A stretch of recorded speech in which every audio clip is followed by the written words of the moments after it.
اب قیامت میں سوال بھی اسی ٹول کا ہم سے کیا جائے گا کہ جو چیز میں نے دی تھی تو نے اس کا استعمال کیسا کیا. کہ آپ کو بہترین گاڑی دی جائے، اب آپ اس گاڑی کا استعمال کیسے کرتے ہو. اسی طرح خدا بولے گا کہ میں نے تجھے اتنی ہائی ٹیکنالوجی والی ایک مشین دی تھی جو میں نے کسی کو نہیں دی، جبکہ دیکھو کہ تیرا بدن ہاتھی سے چھوٹا ہے، جبکہ دیکھو کہ شیر تجھ سے زیادہ طاقتور ہے، جبکہ دیکھو کہ عقاب کی نظریں تجھ سے زیادہ ہیں. جسمانی طور پہ میں نے ان سب کو تجھ سے زیادہ طاقتور بنایا ہے، لیکن وہ کون سی طاقت ہے کہ تو شیر کو پنجرے میں بند کرتا ہے؟ وہ کون سی طاقت ہے کہ ہاتھی تیرا غلامی کرتا ہے؟ وہ کون سی طاقت ہے کہ یہ سارے اونٹ جو تجھ سے بڑے ہیں لیکن تیرے کنٹرول میں ہوتے ہیں؟ فرمایا وہ قدرت جو میں نے تجھے عطا کی ہے اسے عقل بولتے ہیں. اب عقل کو تو کیسے استعمال کرتا ہے؟ اور ایسا نہیں کہ صرف عقل دی، ان النفس لامارۃ بالسوء، ایک نفس بھی دیا ہے. عقل بھی اپنے سپاہیوں کے ساتھ لڑتا ہے، شیطان بھی اپنے سپاہیوں کو لے کر آتا ہے. اب تو نے یہ دیکھنا ہے کہ کہیں تو لشکر شیطان کی خدمت میں تو نہیں لگا ہوا. یہ 24 گھنٹے جو تمہارے گزرتے ہیں، ان گھنٹوں میں یا تو کبھی عقل کا سپاہی ہوتا ہے یا کبھی لشکر جہالت کا سپاہی ہوتا ہے. اور اسی بیس پہ خدا تجھے سزا دیتا ہے، جزا دیتا ہے. کہ میں نے 2 جملے پچھلے سال استعمال کیے تھے. تیری سلیکشن کیسی ہے، تیرا انتخاب کیسا ہے. Election and selection. الیکشن میں کیا ہوتا ہے؟ سلیکشن ہوتی ہے. سلیکٹ کون کرتا ہے؟ آپ نے کرنا ہے. اور اگر غلط بندے کو سلیکٹ کیا، اس کے بعد تیرے اوپر جو بلائیں آئیں گی پھر کسی اور کو ملامت نہیں کرنا، تو نے سلیکٹ کیا تھا. تبھی ہر گنہگار قیامت کے دن کہے گا ظلم تو نفسی، ظلم تو نفسی. اے خدا میں نے اپنے اوپر ظلم کیا. ظالم خدا نہیں، ظالم کوئی اور نہیں، تو خود ظالم ہے. ایک چھری ہے، اس کے 2 استعمال ہیں. چھری سے آم بھی کٹ سکتا ہے، چھری سے سیب بھی کٹ سکتا ہے، اور چھری سے کسی کا گلا بھی کٹ سکتا ہے. یہ تیرا استعمال ہے. تو خالق شر اور خالق خیر کی جب علم کلام میں بحث ہوتی ہے تو ہم نے کہا کہ اللہ نے روشنی بنائی، اندھیرا خود بخود آ گیا. یعنی لازم و ملزوم ہے. جب تک بلب جلے گا روشنی ہے، بلب نہیں ہوگا تو عدم روشنی کو اندھیرا بولا جاتا ہے. اللہ نے سورج بنایا، حرارت بنائی، جہاں جہاں حرارت نہیں وہاں سردی خود بخود آ جاتی ہے. اب ہم نے کہا 3 سب سے اہم ترین مشینریز ہیں انسان کے پاس. ایک مشینری کا نام ہے غضب، غصہ.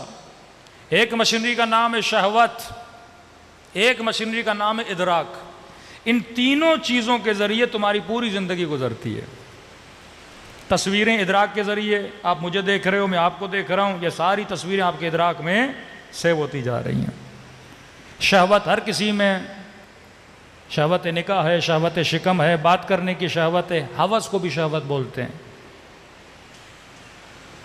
غصہ ہر انسان میں، کیونکہ اگر غصہ نہ ہو کون کمانے جائے؟ اگر غصہ نہ ہو کون انسان صبح سے شام تک محنت کرے؟ تو یہ تمہارا انجن جس چیز کے ساتھ چل رہا ہے، جو ایندھن ہے، یہ غصے کا ایندھن ہے جو اسے چلا رہا ہے. اب خدا نہ خواستہ یہ غصہ اگر تو ولی اللہ کے مقابلے میں لا رہا ہے تو لشکر جہل کا سپاہی ہے. علی بھی غصے میں آتے تھے، لیکن علی کی ضربت عبادت ثقلین بن جاتی تھی. کل ایمان کل کفر کے مقابلے میں جا رہا ہے، مطلب کل عقل کل جہل کے مقابلے میں جا رہا ہے. کہ جہالت کی یہ انتہا کہ ابو جہل جب مرنے لگا، غالباً عبداللہ بن مسعود بتاتے ہیں کہ جب اس کا سر کاٹنے لگے تو کہا عبداللہ میرا سر اوپر سے نہ کاٹنا. کہا کیوں؟ کہا نیچے سے کاٹنا. کہا کس لیے؟ کہ جب ہم مر جائیں گے تو گردنیں رکھی جاتی ہیں، میری گردن سب سے اونچی ہو.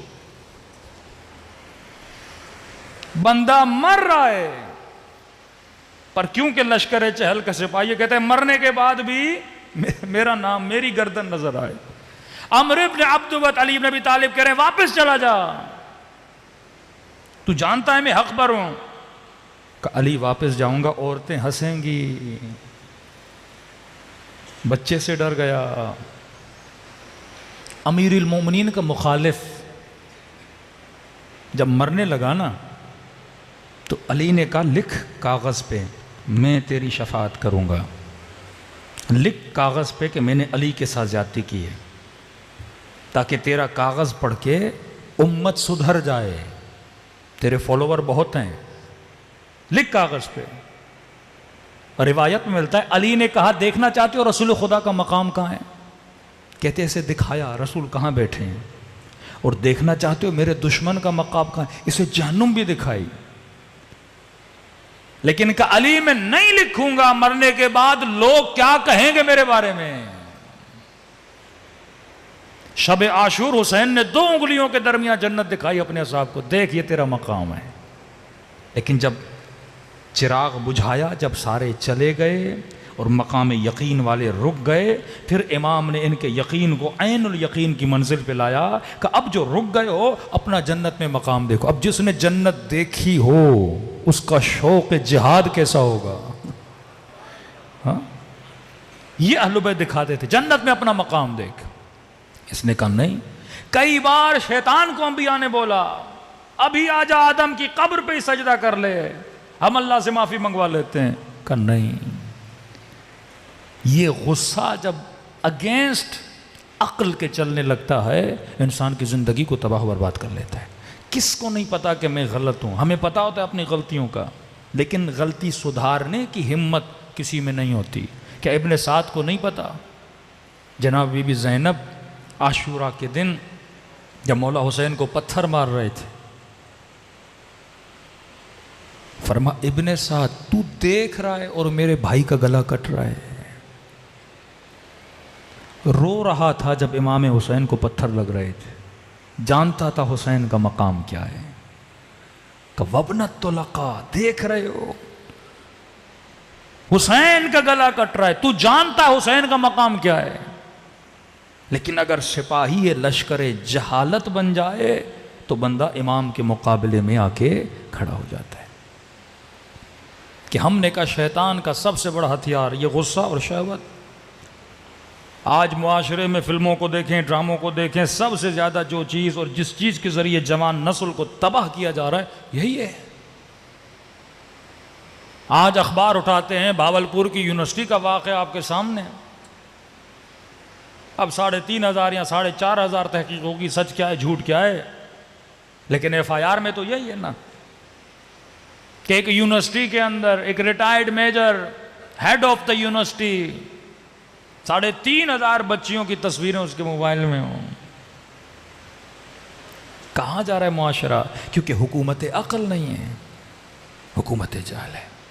پروفیسرز کی، ٹیچرز کی وائس کال لیکس ہوتی ہیں، 4 نمبر اس بچی کو دینے کے لیے اس کا استفادہ کرتا ہے، اور وہ بچی 4 نمبر لینے کے لیے اپنی عفت پہ کمپرومائز کرتی ہے، کیونکہ اللہ پہ ایمان نہیں رہا، ڈگریوں پہ ایمان ہے، نوکریوں پہ ایمان ہے، بوسز کی سیلریز پہ ایمان ہے۔ حکومت خدا کا ایمان ختم ہو چکا۔ جو گناہ کر کے ڈگریاں حاصل کرے، جو گناہ کر کے سیلریز حاصل کرے، اس لقمے کوئی اثر ہوگا؟ کہ میں نے پچھلے سال کہا تھا کہ سوسائٹی کو اس طرف لے جایا جا رہا ہے کہ عورتوں کو گھروں سے نکال کے ایک وقت ایسا شاید پاکستان میں آ جائے جیسا ویسٹرن سوسائٹی میں ہے کہ میں نے آسٹریلیا میں پرتھ میں جب تقریر کی، میں نے کہا عورت کا سب سے بڑا جہاد ہی اپنے گھر میں بیٹھے اپنے بچوں کی تربیت کرے، مرد کا جہاد یہ ہے کہ رزق حلال کی تلاش میں جائے، عورت کی ذمہ داری نہیں ہے کہ مال کمانے کے لیے جائے۔ ایک خاتون نے خط لکھا، مولانا اب جس سوسائٹی میں میں رہ رہی ہوں میں بچوں کی تربیت کر رہی ہوں، لیکن جب ہم 5 خواتین آپس میں بیٹھتی ہیں ایک دوسرے سے پوچھتی ہیں تم کیا کرتی ہو، تم کیا کرتی ہو، تم کیا کرتی ہو، اور جب میں یہ بولتی ہوں میں ہاؤس وائف ہوں تو مجھے عیب کی نگاہوں سے دیکھا جاتا ہے۔ کوئی گوار ہے، کوئی کنزرویٹو ہے، عیب کی نگاہوں سے۔ معاشرے میں حسن اور قبیح جب جگہ بدل دیتا ہے نا، جس طرح پاکستانی معاشرے میں اگر کوئی آفیسر رشوت نہ لے تو یہ عیب ہے، عیب۔ ایف سی کا آفیسر کہتا ہے بلوچستان میں پوسٹنگ لگی مولانا، پھر کوئٹہ میں پوسٹنگ لگی، کہتے ہیں میں رشوت نہیں لیتا تھا، بارڈر پہ اتنی رشوت ہے۔ اوپر سے آفیسرز کے فون آئے کہ تم کہاں سے آئے ہو، کہ مجھے عجیب نگاہوں سے دیکھتے تھے جیسے میں کوئی اس دنیا کی مخلوق ہوں ہی نہیں کہ رشوت نہیں لے رہا۔ سسٹم جب جہالت کا سسٹم بنے تو فرمایا آخری زمانے میں مومن کو عجیب نگاہ سے دیکھیں کہ کوئی پاگل آدمی ہے، شعور نہیں رکھتا۔ یہ جہالت کا زمانہ، شہوت کے ذریعے سے میں بارہا مجلسوں میں عرض کر چکا ہوں، یونیورسٹی مہد گناہ ہے، مہد گناہ۔ معاشرے میں فحاشی پھیلانے کے لیے یونیورسٹیز بنائی گئیں، علم کا جھانسا دیا گیا، حالانکہ چاہتے تو مردوں لڑکوں کے لیے الگ بناتے، لڑکیوں کے لیے الگ بناتے۔ اسلام علم کا دشمن نہیں ہے، اسلام اس ماحول کا دشمن ہے جس ماحول میں گناہ ہوتا ہے۔ بچپن میں آپ بچیوں کو اسکول بھیجتے ہو، ہاں بچیوں کا اسکول الگ ہوتا ہے سرکاری طور پہ، 5 تک بچے بچیاں الگ ہوتے ہیں، مطلب لڑکے لڑکیاں الگ، حالانکہ بچپن میں ساتھ پڑھیں تو مسئلہ بھی نہیں ہے۔ اور جیسے بالغ ہوتے ہیں شہوت اپنے عروج پہ ہوتی ہے، سمجھو ایک بندے کے پاس پیٹرول ہے، اسے آپ وہاں بیچتے ہو کہ اگلے کے پاس تیلی ہے ماچس کی، پیٹرول اور ماچس کو ساتھ بھیج دیتے ہو۔ اور بچپن میں بچوں کو ہم کہتے ہیں الگ بیٹھو، اور بڑے ہو جاتے ہیں ساتھ بھیج دیتے ہیں۔ شادیاں بھی نہیں کراتے بچوں کی، یونیورسٹی کے ماحول میں چھوڑ دیتے ہیں۔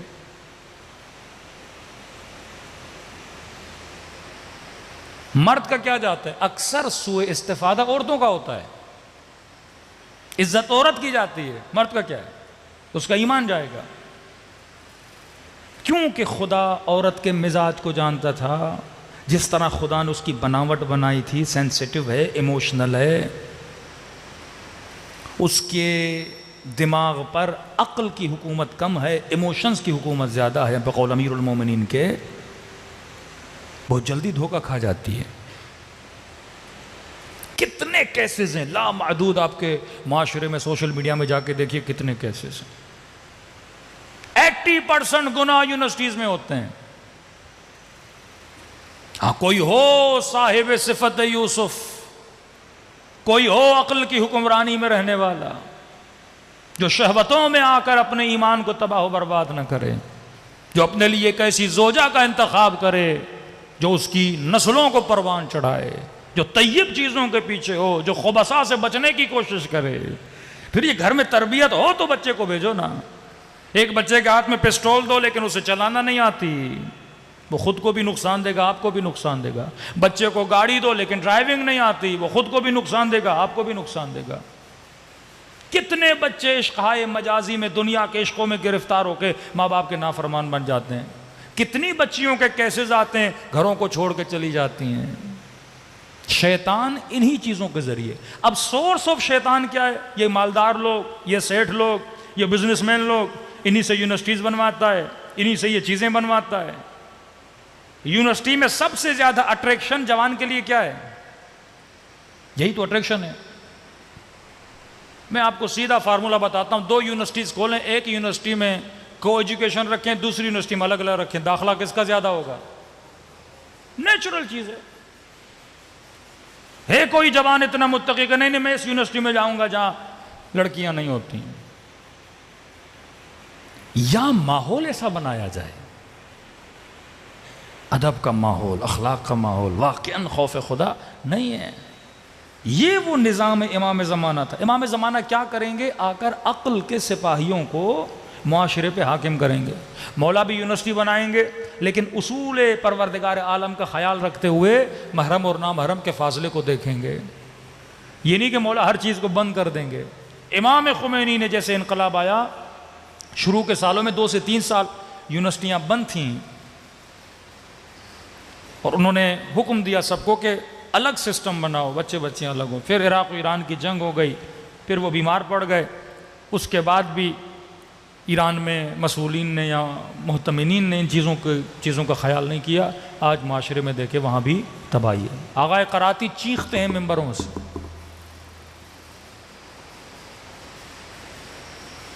کہ جب تم ہر چیز الگ کر سکتے ہو، لڑکے لڑکیوں کے واش رومز الگ ہوتے ہیں، بسوں میں آگے پیچھے بیٹھنے کی جگہ الگ ہوتی ہے، یونیورسٹیز کیوں نہیں الگ کر سکتے تم؟